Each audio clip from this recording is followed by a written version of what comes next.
Well, yeah, you're not going to just leave them with a shitty ass, are you? Well, I don't know. I thought that's what you guys were doing. No! Hello, everybody, and welcome to another new episode of the world's greatest ever parenting podcast. This is Overly Honest Dads. This is a podcast that aims to give you an honest look at what parenthood is really like. Sometimes, I'll be honest, we do get a little too honest, but that's how it goes. So my name's Matt, and I'm joined, inevitably, by my two podcast pals, Magnus. Hi, guys. And John. Hello. We doing well? Yeah, not too bad, thanks. Not too bad. How are you doing? That's what I like to hear. I am also doing well.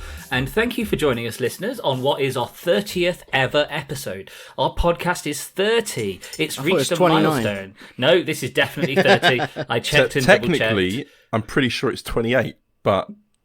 there we it's are. 30. Yeah. It's turned 30. It's the time where our podcast needs to book up its ideas. Our podcast does not own its own home yet. It is not married. It needs to really sort itself out. Stop calling its dealer on a weeknight. It needs to really book its ideas up, and we're here to do exactly that. So, listeners, I'll tell you what we have in store for you today. We're going to start with dad news, which is predictable but true, and then we are going to talk about toddlers. For the first time, I don't think we've done any segments focused on toddlers. Now, when we first recorded this podcast, it was April or May 2019. I had a 6-month-old daughter. Magnus had a 3-month-old daughter, and although John had been through the whole thing about toddlers and all that all those stages, all those developments, Magnus and I had no idea what it'd be like. But we sit here now as parents of toddlers. I think we've adjusted to, the differences between babies and toddlers, and now we're here to tell you about our experience. And so we're going to get into that later on. And just to say as well, I don't think this will be the only episode we do on toddlers. There's probably going to be other subjects we do in the future, things like potty training, that kind of thing. Once we cross those bridges, then we'll tell you about how it all went for us. But that's enough waffling from me. It's time for dad news, and John is up first. Hello. So, dad news is breaking news.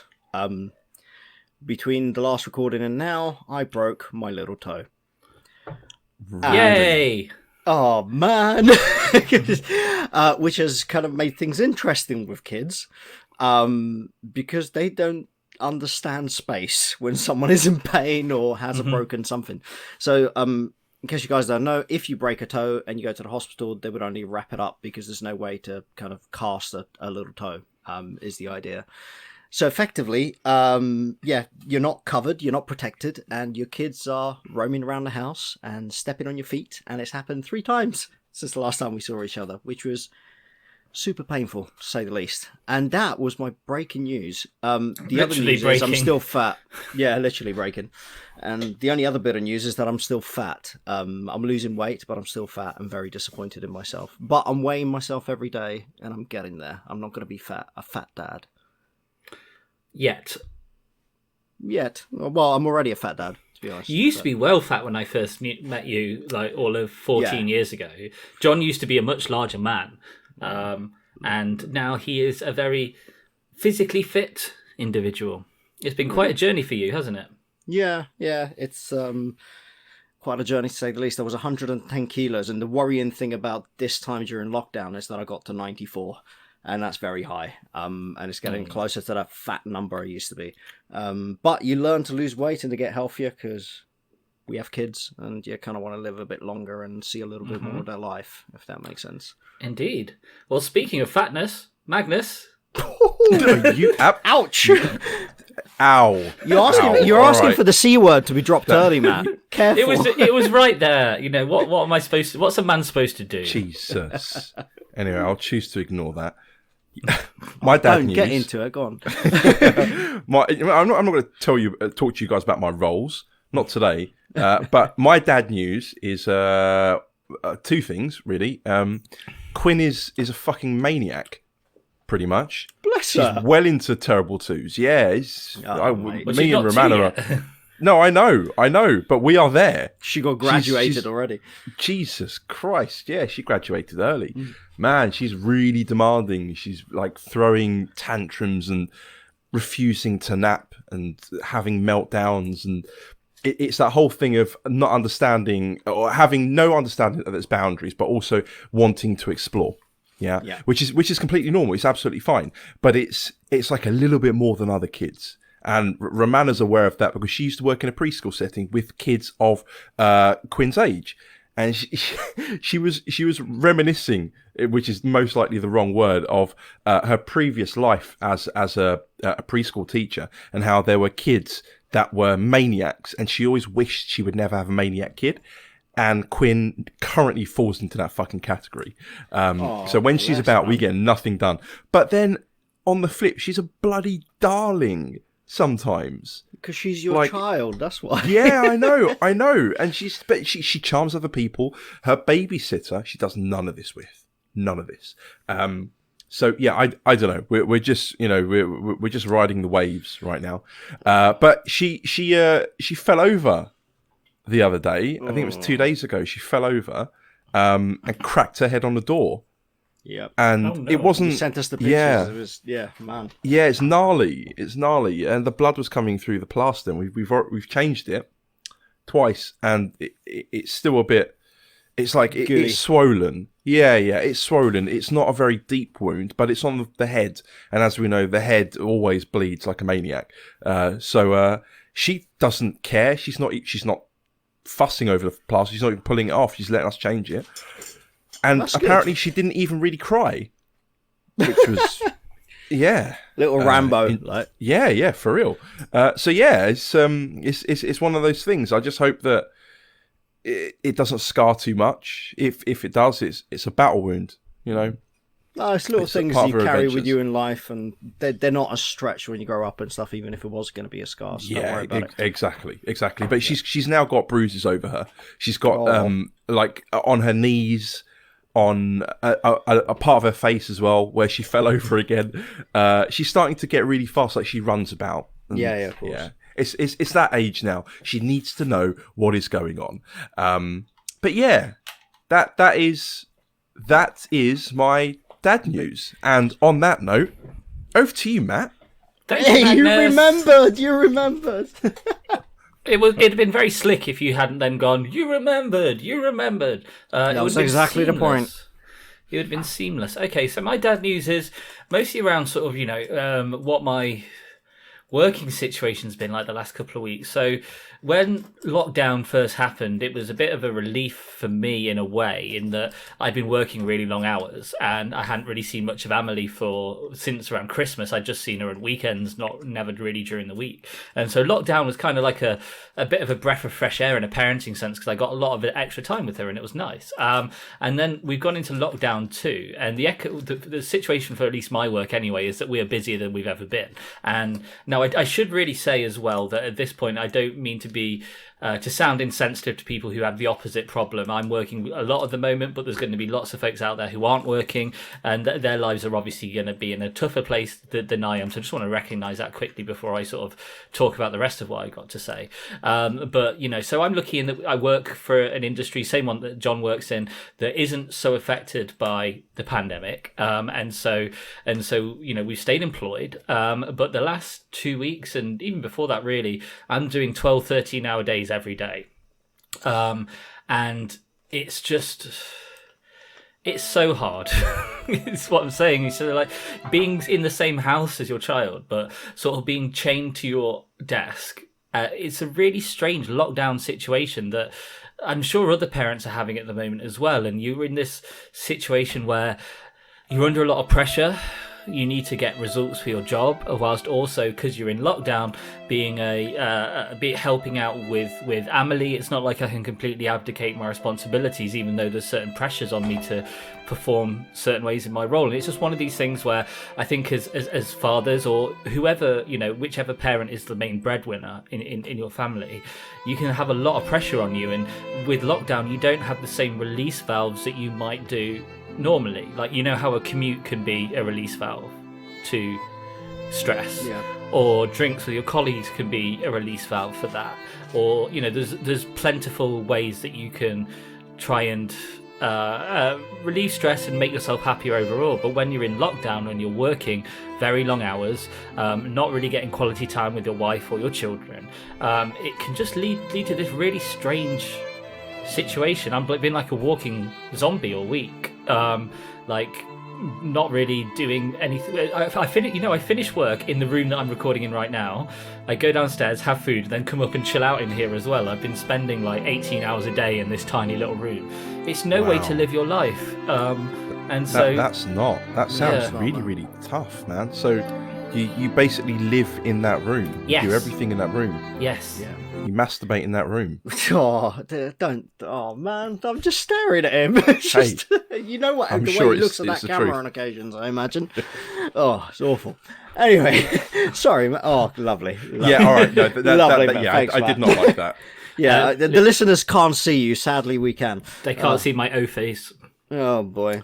Anyway, Yeah, I was going to say, Matt, on this topic in general, I think it's good that we're talking about it because I think it just doesn't get recognised enough.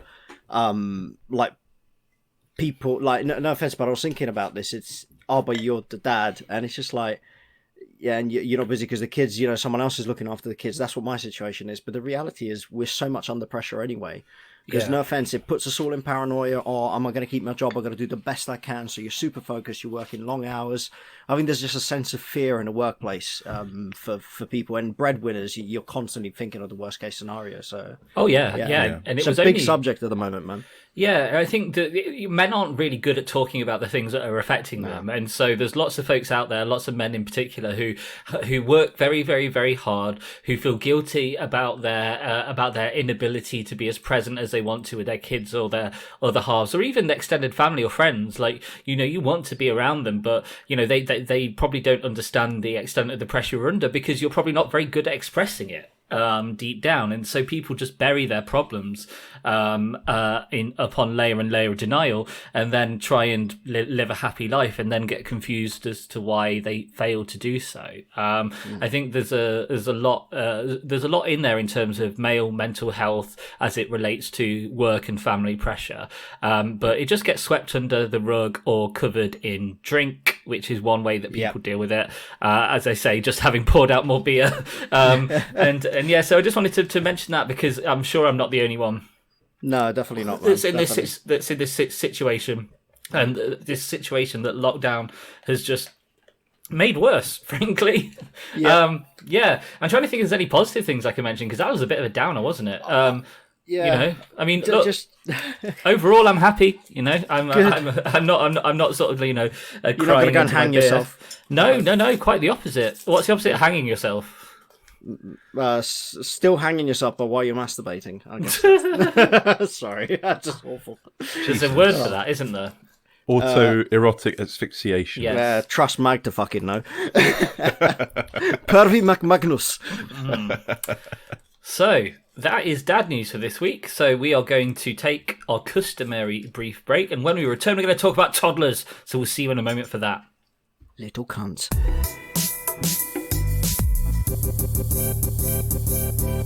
Welcome back to Overly Honest Dads. And before we go on with the show, just a quick shout out to Sea of Fatherhood, for the very nice message that you sent us. And so we always appreciate any bits of acknowledgement or feedback. So if you're enjoying our show and you want to get in touch, please feel free to do so via our Instagram page, our email address, and I'll give you more details about how to do that a little bit later. But on with the show, and we're going to be talking about toddlers. And as I mentioned earlier, Magnus and I are fathers to our respective toddlers. John's been through this process, and when we started the podcast, we had no experience of this. Now we do. We're going to regale you with that experience. And so, rather than me just waffle on, Magnus, why don't you just give us your general thoughts briefly about how you found the adjustment from being a father to a baby to being the father to a toddler? Man, shit's fucked.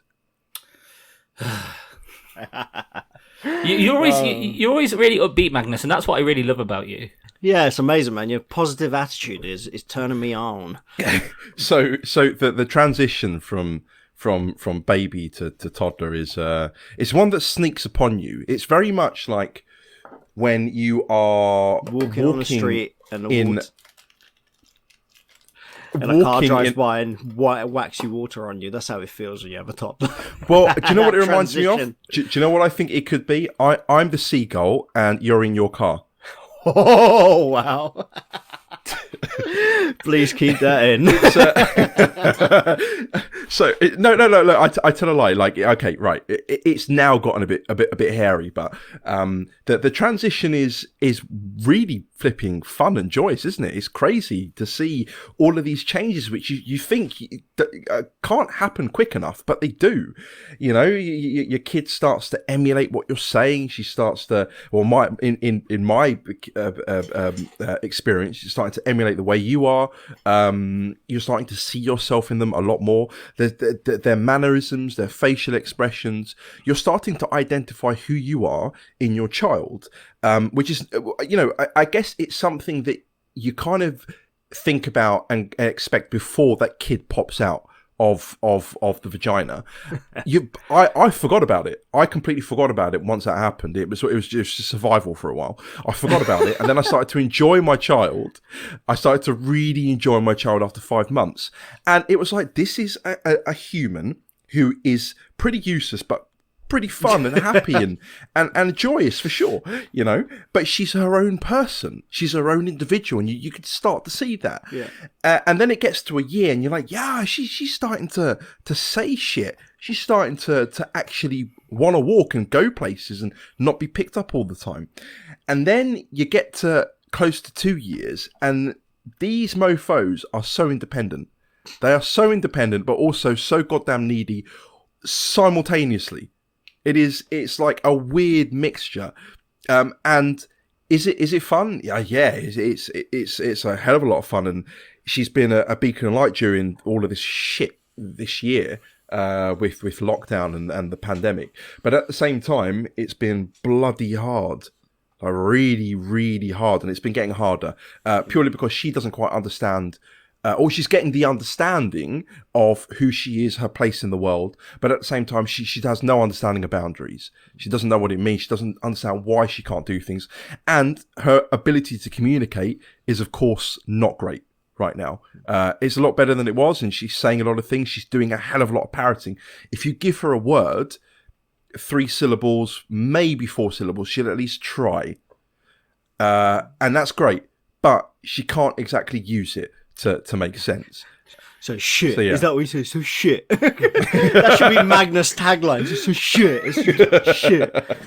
Kids. Shit. So that's my experience. It really is a roller coaster, man. Like, I can't. Yeah, no, it is. Maybe it's because I've got really low adjustment. I think that's what it is. I'm just a low adjustment person. You know what it is? I mean, in general, it's hard for everybody, like that management. Do you know what I mean? It's not just you. It really isn't. It really isn't. Well, thanks for validating. Yeah, and I think one of the most challenging parts of having a toddler is that the toddler stage is where they go from babies to sort of being more like recognizably functional human beings, in that they can get around on their own and they can communicate, and they can perform basic tasks. But one thing they lack is ingrained knowledge of the world. They can't place themselves in the context of the world yet. They have no idea of anything, and that makes them dangerous. Because I agree. Because they still need to make all the mistakes that you need to make to be able to understand the world and your place in it. And so yeah, it's an interesting time as a parent, for sure.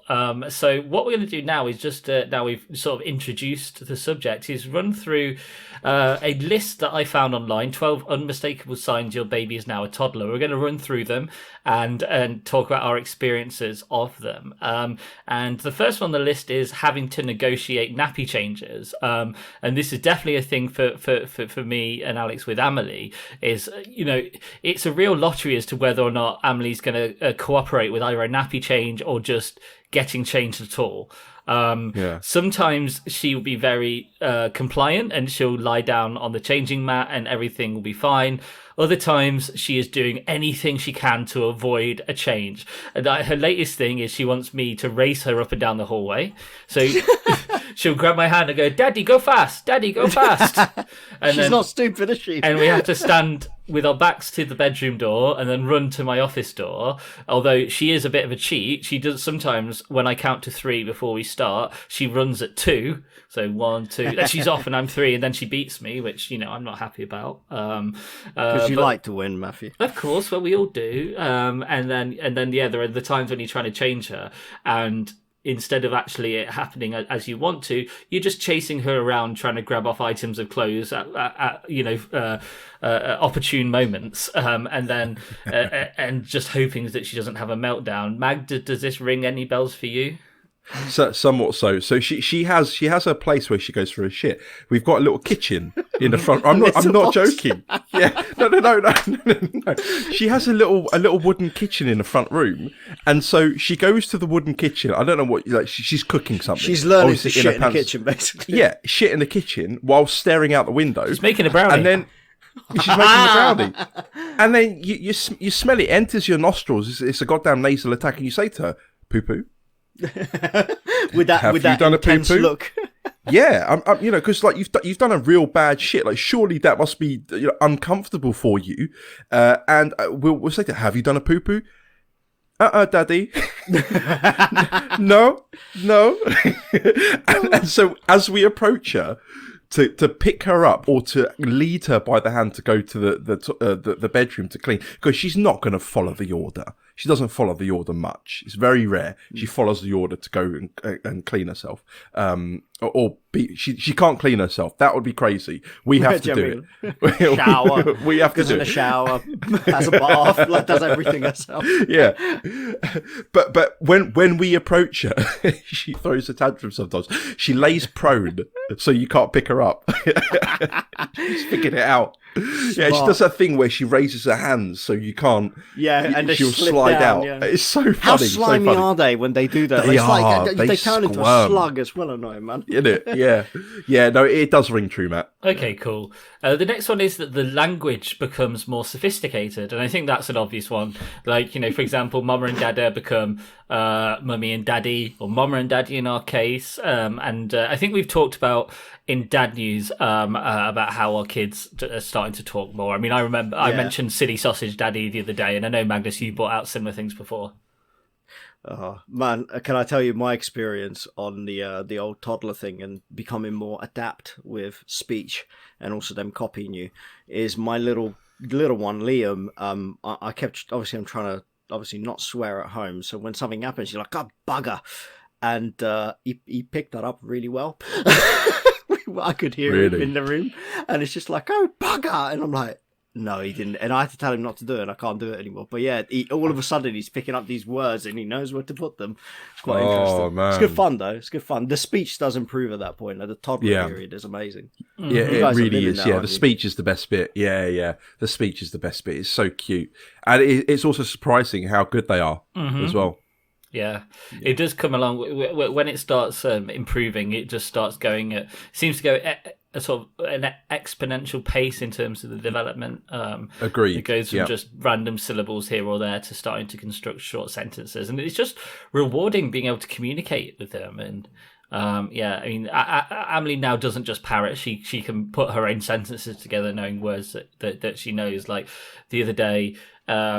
I think they were going downstairs. Emily and Alex were going downstairs to have food, and so Emily leant in to give me a kiss, and then Alex gave her a kiss, and Emily just said, "Everybody has kiss." Oh, that's really good. Yeah, that's really good. And she already knows family cuddle, which is where like I come and hold Alex, and who's holding Emily, and Emily just buries her head into us, and she quite often now says, "Family cuddle."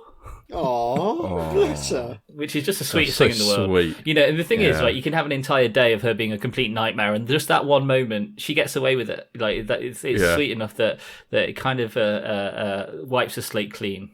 On the note of toddlers talking, Quinn's got a really deep voice. Ooh. Like like it's been commented on. Yeah, so you're right, mate. What's going on?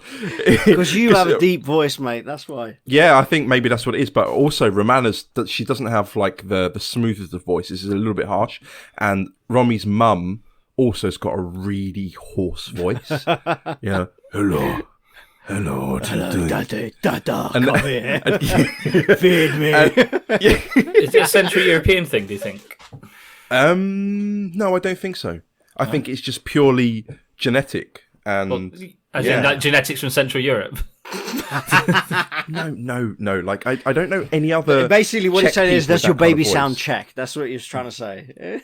Yeah, no, but her voice is deeper. Like when I listen to Amelie, Matt, her voice is like I remember you is said, yeah, it's a lot higher. Then you got Quinn, Dada, poo poo. No. Jeez, man. I sound like a wimp compared, I imagine. So My kids. the next point on the list is that they become more independent, and I think we kind of touched on that a little bit earlier. They do start to want to do their own thing, and like Amelie's quite good at putting her things away. You can quite easily just say, "Oh, put that back where it belongs." She'll toddle off and do it, and so I hope that lasts a while. The next one is that they laugh at your jokes, and I don't think that Amelie can laugh at my jokes yet. But you know what is brilliant about toddlers is they don't have high standards when it comes to comedy. They'll laugh at any old shit. Yeah, but she also knows Yeah. her dad's not funny. That's probably why she hasn't. Not laughing. Have you done the fake laughter thing where you both laugh, and then the kid follows suit? No, I've not done that. Like contagious laughter, yeah, it works for Quinn. So we'll just turn and look at her, and then start bursting out laughing. And it's not immediately funny, but then she will start laughing back, and that's when it becomes really funny. So there's three of us laughing at nothing. It's brilliant. Okay, and next on the list, we have the fact that toddlers cause chaos in the form of drawing on things. I've not had this happen to me yet, but I'm sure it's only a matter of time before Amelie takes a crayon and applies it to the wall. Mag, has this entered your world yet? I just turned around and looked on the wooden floor, and there's green fucking crayon. Amazing. Yeah, no, she doesn't go crazy with the drawing, but she has done it. And yeah, we've got the tools. We've got the isopropyl alcohol to try and get rid of the permy markers and all that kind of stuff. She's not made a massive mess because we're renting, but she has done it like a good 5, 6, 7 times, and I think it's going to get worse. She likes to draw. Mm. No, I mean, we do have the general problem that any space that Amelie is in becomes chaotic very quickly. So books and toys get pulled out, and you know you're just concentrating really on making sure that they're okay and they're safe, and so you're not really so focused on how tidy the room is. And then say you put them to bed, you come downstairs, and you just realise that your place is a complete state. Tip. Our living room at the moment it looks like a toy bomb went off down there. It is awful. Toy bomb. I like it. Yeah. Good phrase. I have to be thankful that my wife's got a bit of an OCD thing, and she's kind of that gene has passed on to my oldest because he's really tidy. So if the other two are messy, he'll tidy up for his brother and sister, which has been brilliant. But it's just incredible because until he grew up to a point where we could ask him to do that, when we had all three of them little, they was just constantly tidying up, and it would just never end. It's just a never-ending cycle of tidying shit up because they leave shit everywhere. Yeah. And you find like clothes when they start, learning to get dressed and themselves. You start finding clothes everywhere. It's a nightmare, man. It's really annoying.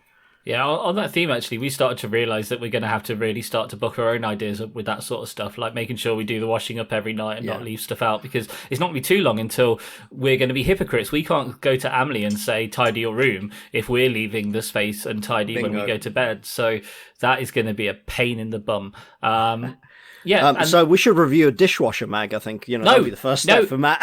Hey, great idea. Never. Yeah. Just Let's do that. Men in Black that shit out your head. Like The three of us, we can vote, and the vote goes that no, thank you, Magnus. I can hear about resign. dishwasher.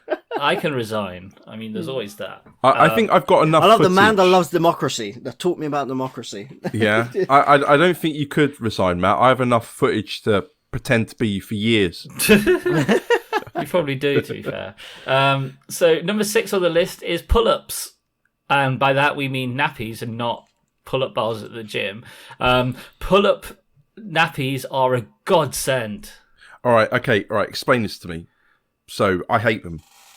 Well, just because often Amelie won't cooperate when it comes to nappy changes. Yeah. And if she's walking around and being evasive, you can take off and put on a pull-up pretty easily.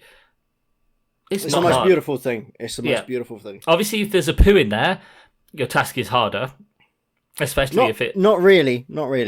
If it's a liquid how one, does yes, that but work? otherwise, no, it's manageable. Okay. So all right. where's the I'm a bit confusion coming lost. in, Magnus? Because I thought this... I mean, you're an intelligent man, and this is a fairly straightforward subject.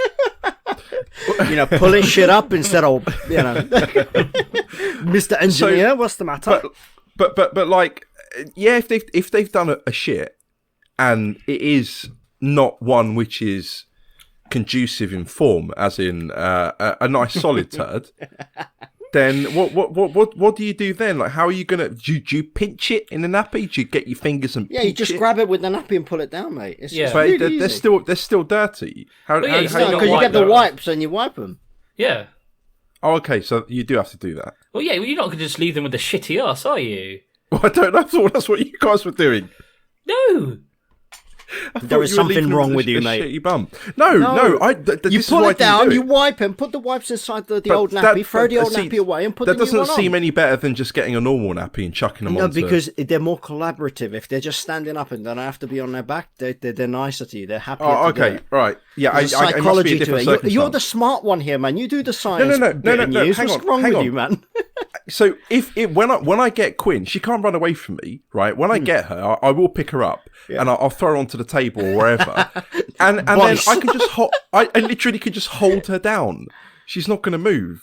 Are Like, you- she will you- try and what? squirt. But she'll moan the whole time. Mate. No, she won't. She won't. Like, she knows her place. Have you just beaten her into submission? Well, we've got okay, maybe a little bit. No, we can't joke about that. That's not even funny. That is What's not. wrong I do with not. you, man? We don't on Overly Honest Dads. We do not endorse beating children. Apart No, from I don't changing beat my nappy. kids. No. Just need to. No, you better. Yeah, it's getting me worried over here. Body slamming like all I can think is Stone Cold Steve Austin, whatever his name was. Yeah. Quinn gets clotheslined on a regular basis. Oh my god. Okay. Well, on that note, we're at the halfway point of this list, so I think this is a natural point for us to take a brief break. So we're gonna take a moment to, collect ourselves and to reflect on the things we've just said and whether or not they're things that we want to be known for. And then, this Father is Matt. anyone can download this shit, guys. Anyone can listen. And we are going to join you again, dear listeners, in just a few moments. So sit tight. Don't worry. We'll be back soon.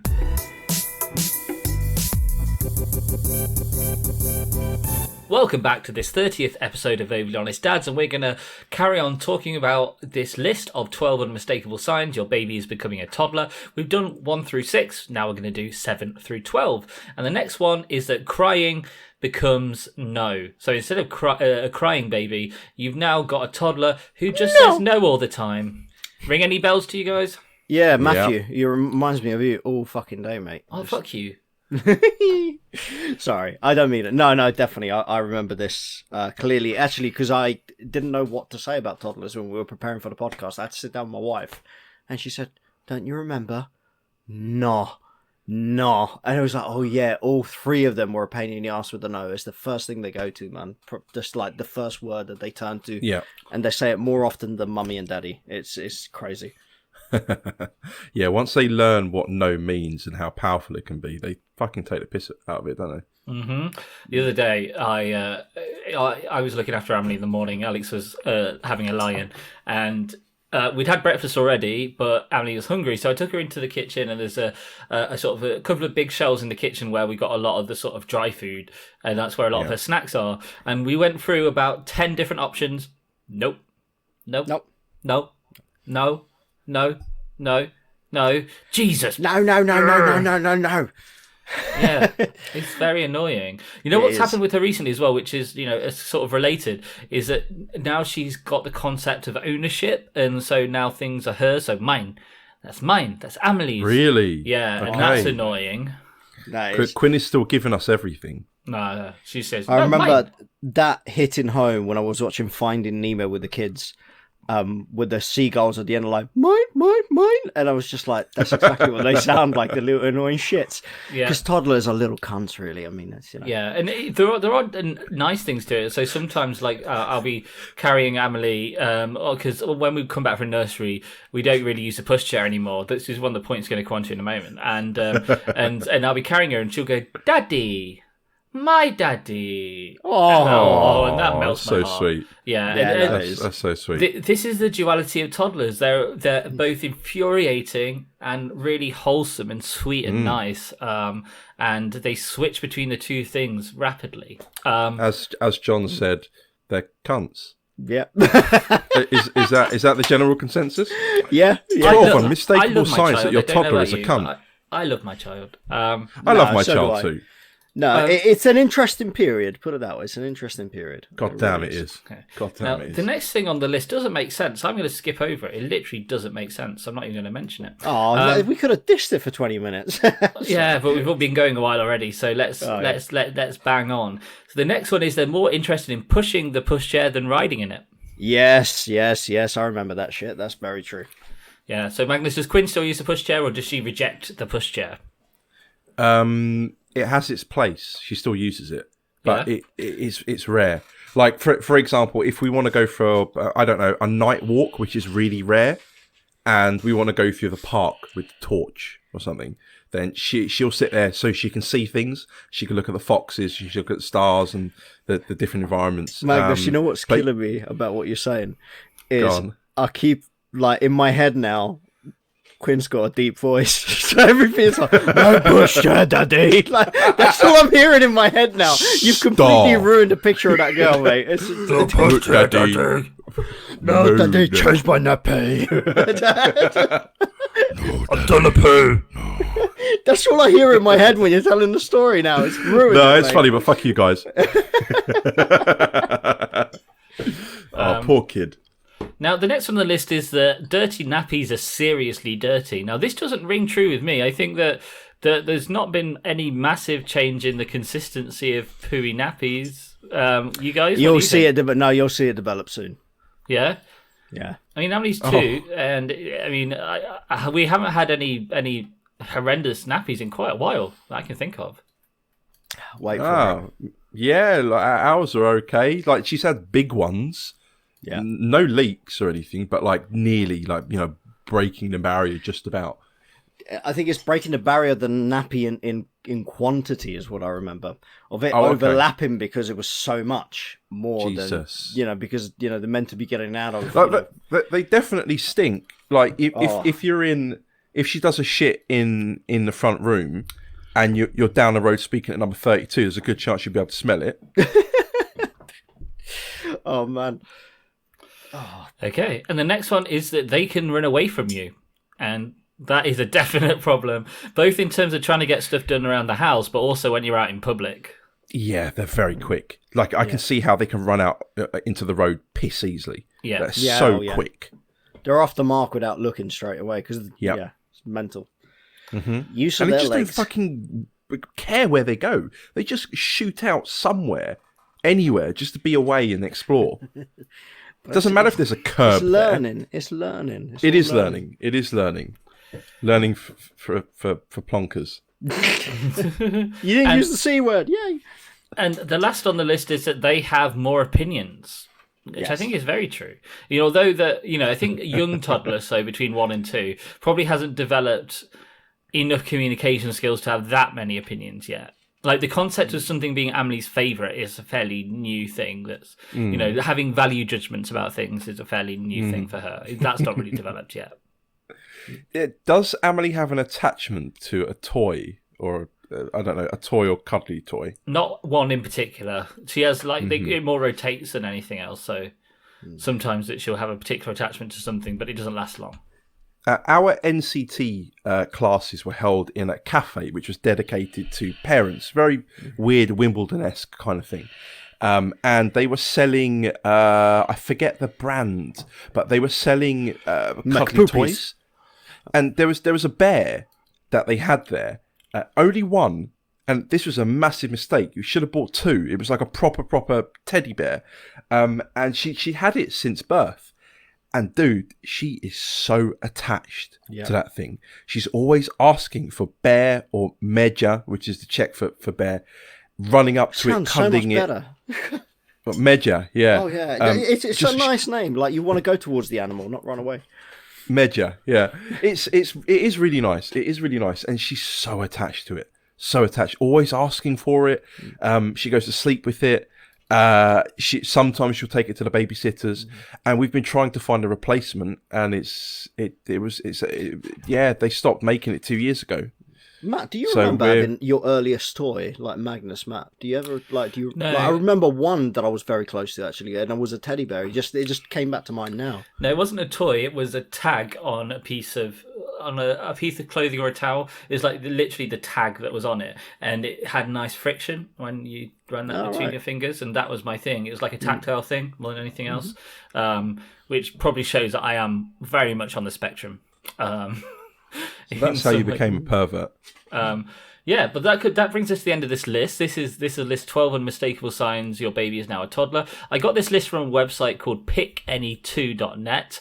The tagline is because moms can do anything, but not everything, which is, I think, aiming low. I think, you should be able to do everything. I mean, aim high in life. What's the point otherwise? Now, I should say, I've not read anything else on this site, so please don't, if you go there, don't hold me accountable for anything you find. I literally just found this list, it looked reasonable, and I went with it. I do not vouch for the website other than that. And so to round off this toddler section, I'm going to throw out a question to Magnus and John, and I'm interested to get their response. The question is, what is harder? Getting your newborn baby home for the first time and dealing with that, or dealing with a toddler?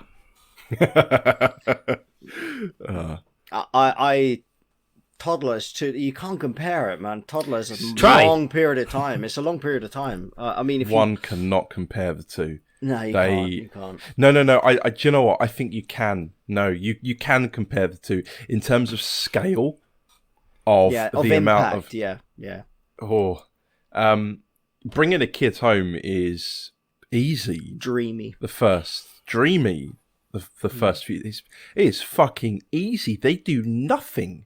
Yeah. They just sit there and sleep. Like there's no crying.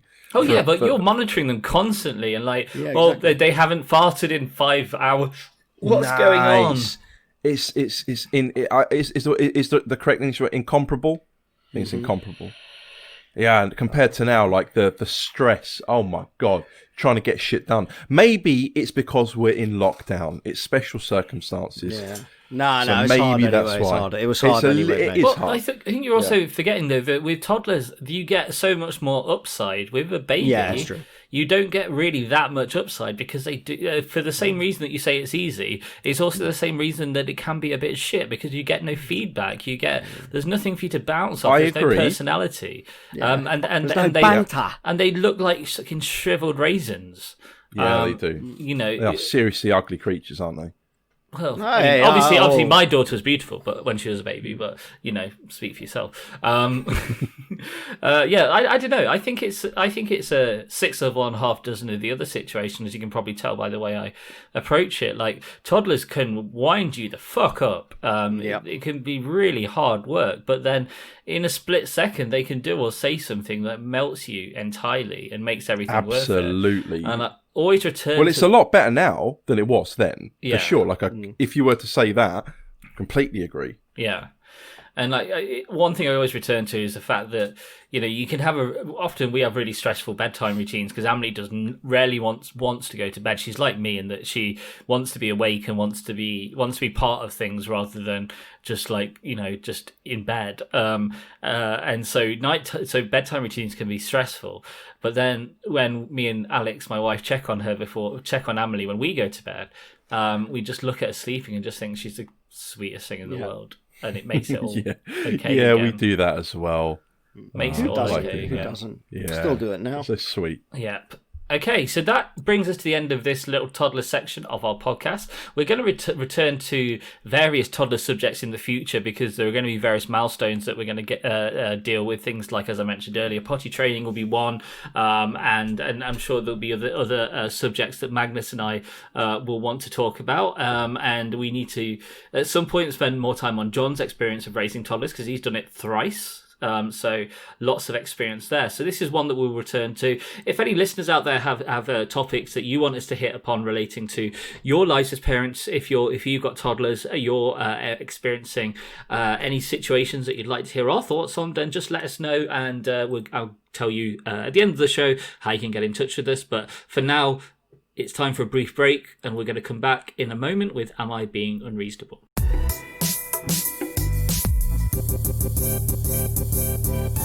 Welcome back to Able Honest Dads, and now we're in the final straight. It's time for Am I Being Unreasonable? If this is your first time listening to us, Am I Being Unreasonable is a board on Mumsnet. Am I Being Unreasonable is a board where people post up their problems and they look for the denizens of Mumsnet to weigh in. We're not on Mumsnet, but we weigh in anyway. And we're going to read out some of these posts and tell you, our lovely listeners, whether we think they're being reasonable or not. So we're starting to get some Christmas themed ones in here, and the first one is: am I being unreasonable to expect quality street tunes to have roughly equal amounts of each sweet? Quality Street is horrible, man. And the poster is called All the Quality Street. The post reads as follows: I have just opened a 2-kilogram tin and found it had 46 coconut, 25 fudge, 25 toffee penny, 8 green triangle, 8 purple ones, and 9 orange crunch. To me, that's not an acceptable mix in a tin marketed as an assortment, with each sweet shown with equal weighting on the side of the tin. Am I being unreasonable? In addition, if you have a new tin yourselves and are willing to count, please post what proportions you've got. I'm sure loads of you will be tempted to post that I am being unreasonable for liking Quality Street at all, but A, it's that smell of Christmas when you open the tin, and B, not the point of the thread. Well, I must admit, I'm quite pleased that she's bringing it. It's a woman, yes? Well, I mean, I worked the assumption that posters on Mumsnet are women. Yeah, okay. I'm pleased that she's brought this up because it is a serious concern for people like me who have a major sweet tooth, in that we expect a certain amount of orange and strawberry fondant and we don't receive it, and we feel like we have been undersold, and that's not right. And these big flipping conglomerate corporations don't listen to us when we complain. They just laugh because they've already got our money, and then we just still have to eat it because they know we will. It's not fair. Yeah, there's not enough Maltesers in the celebrations. That's what I say. Yeah, I mean, I think she is being unreasonable, or she just has too much time on their hands. I can't think of a single time in my life where I've had enough time to tot up the amount of different assortments of sweets in a box. After cooking for a whole day, sitting there just counting sweets instead of listening to your kids. I don't know, Matt. Might be an option, but you know. I don't know. I do all the cooking at home, and I've still never been tempted. So on to another post. This is from someone called Too Much Too Young 01. That rings a bell. I think we might have heard from them before. And the post title is: Am I being unreasonable to take my dear daughter home from playground because she wouldn't do her coat up? The post reads: Dear daughter, 3.5 years old, refusing to let me do her coat up as she wanted to show everyone in the playground her new dress. Several people had commented on it on our way to the park. After several times telling her that I needed to do a coat up and explaining why, because it's cold, and her refusing, I said we are going home. Again, explained lots of times that we would go home if she wouldn't do her coat up. Dear daughter, hysterically crying all the way back to the car and back home. Am I out of order for taking her home? And I chose this because we were talking about toddlers, and toddler tantrums are a thing, and seems to tie in nicely. So what do you guys think? I think she's setting a boundary and following through. I think that's fair. Yeah, the outcome's not nice, but I don't see anything wrong with that. She warned the kids. She set the boundary that shouldn't be broken, and then she followed through. That sounds like proper parenting right there. No? Yeah, it does, because it's discipline without it being sort of, violent discipline. It's like consistency. And the more that you let them push at you, the more room that they know they have to push you. So I think that is kind of reasonable in a way. Yeah. Although I can see... Oh, sorry, John, you go. No, I was just going to say, I think From the way it was titled, it seemed like she was being more unreasonable than it really was. Because in the end, she did have a point. I think she does. She does have a point. I mean, John, you can't fucking put in the chat body slam. Don't mention it. We're recording. It was like to be. If the kid doesn't behave, Magnus says body slam. No. We are not setting that precedent from here on. I don't body slam body my slam, kid. Mag.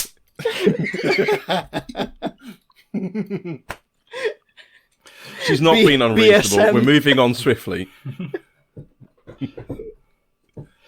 Sorry, Matthew.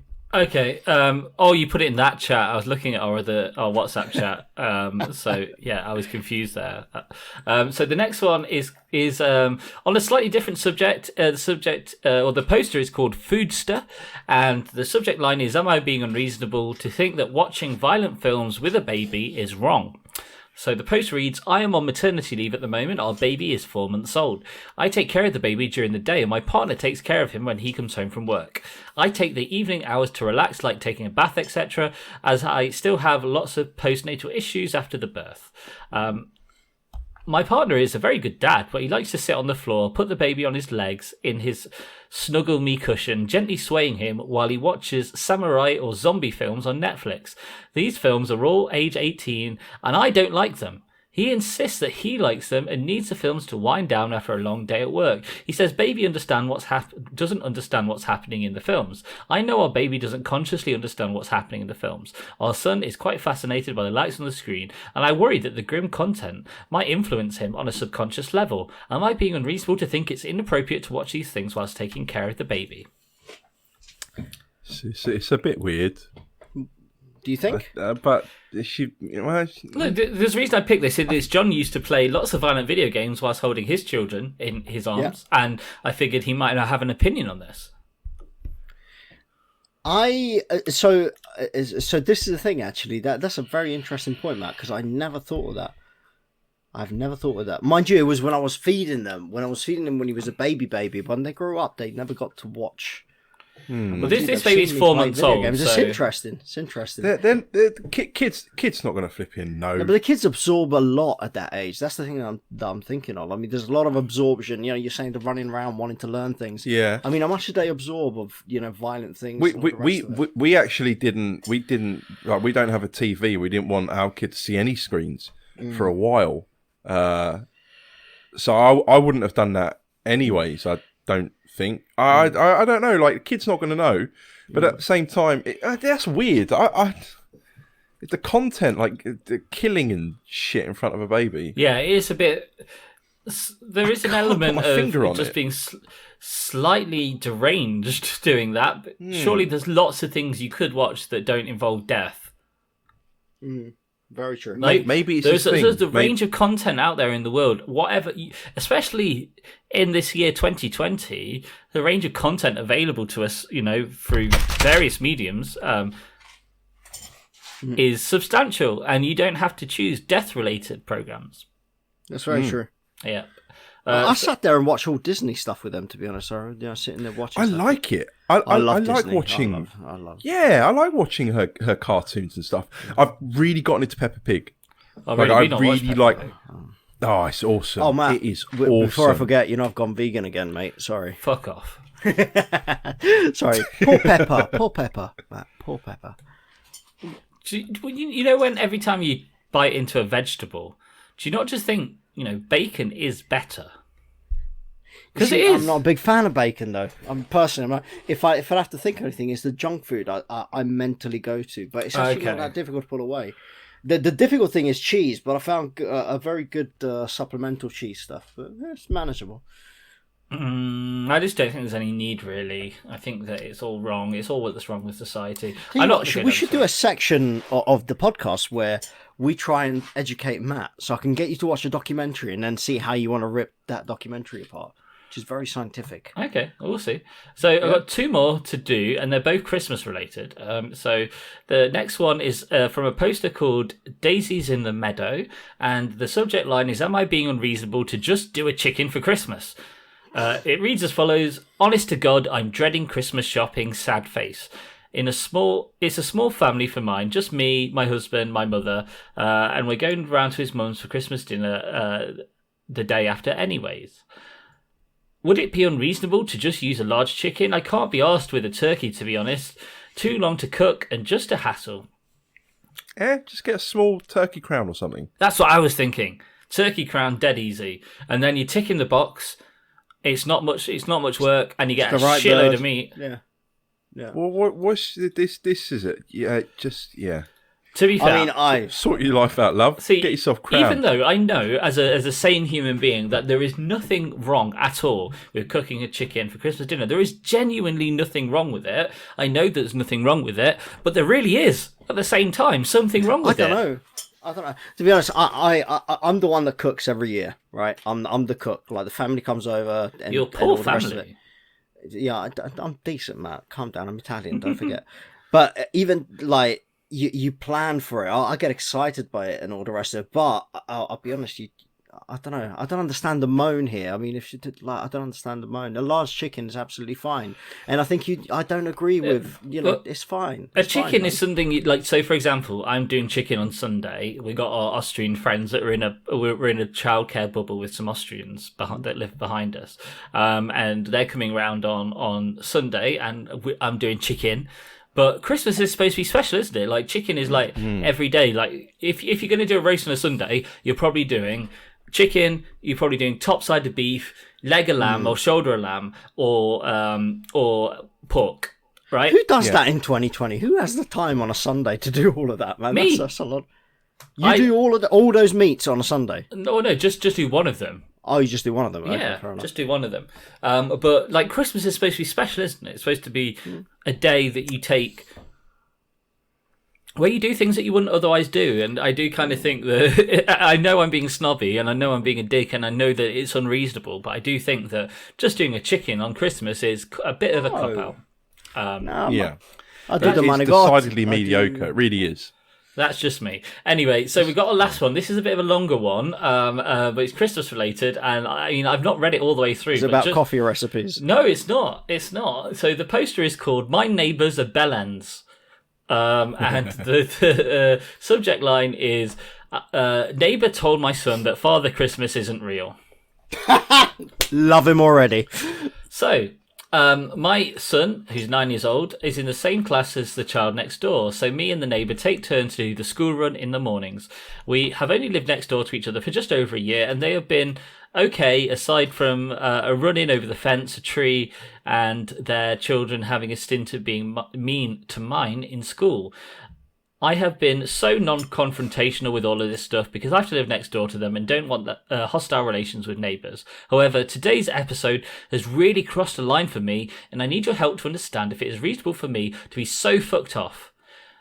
My son has just said to me that on his way to school this morning, the dad neighbour told him that Father Christmas isn't real. This is how he says the conversation went.